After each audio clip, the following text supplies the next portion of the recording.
All right. I planned for this speech. While I was planning for this speech, I received a lot of feedback.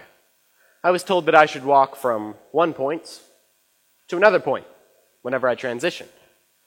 I was told that I should keep my hand motions within the frame of my chest. I was told that I should start my speech off with a personal anecdote, like how I planned for my speech. Now, a lot of this feedback did help my speech grow. I presented my ideas more clearly. I captured my audience's attention, and overall I appeared to be a more confident speaker. But there was a point when I had to ask, what is this doing to my speech? It seemed to me that the emphasis of the editing process had gone from what I was saying to how I said it. Now, this wasn't the first time that I experienced this level of disconnect from my own ideas. I went to the University of Texas to do a speaking workshop, and while I was there, I was told that I shouldn't have 4 pieces of evidence because people seem to like the magic number 3. I was told that I can't be so passionate when I speak to people because for some reason I come across as angry. It didn't seem to matter if my 4th piece of evidence supported what I was saying, or if I was convicted about my idea. I still had to follow the structure. My ideas were being compromised by what someone else said that I needed. Now, I'm not saying that structure is bad. Structure helps things stay upright. And in speaking, structure is a foundation for us to build up our speeches. But it is not a point of how high they can go. At the point that we subtract from our ideas and plug it into a mathematical formula, we're no longer giving our own speech. We are filling in blanks. Now, why? Why has humanity's most powerful form of communication no longer about communicating with each other? According to an article from October of 2012 in the Daily Mail, people are more afraid of public speaking than snakes, spiders, heights, and even death.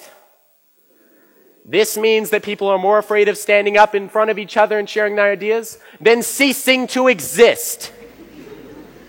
So how this relates to structure is that there is a psychological phenomenon called avoidance. Now, what avoidance is, essentially, is that people will avoid situations of which they might receive personal criticism. So, what structure does is that it alleviates a little bit of that fear by making a barrier between the person laying bare their ideas and the audience. It is a crutch for the people who are afraid of public speaking, which granted is the majority of people, and the personal criticism that they might receive on what they are saying.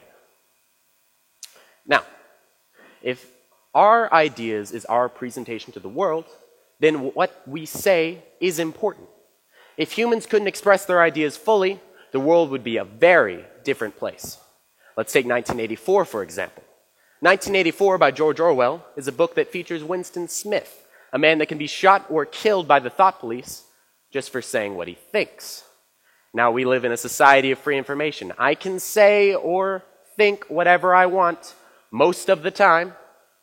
However, at the point that we edit ourselves because of our own crippling fear of what other people have to say, we've become our own big brother. The only censors is ourselves. Now, history has shown that the people that say their ideas, how they want them to be heard, do make a difference. In fact, the famous words, "I have a dream," were edited out of Martin Luther King's first few drafts. The only reason that he stood in front of his nation that day and said those famous words was because his friend Mahalia Jackson said to him, tell them about your dream. Now, fourthly, you can have a 4th point. You have an idea, and whether or not it's a good one, you should share it with the world. You need to be the person who won because they thought outside the box. You need to be Winston Smith and fight against your own personal big brother. You need to be the person who defies structure despite what other people say. Be your own idea. Thank you.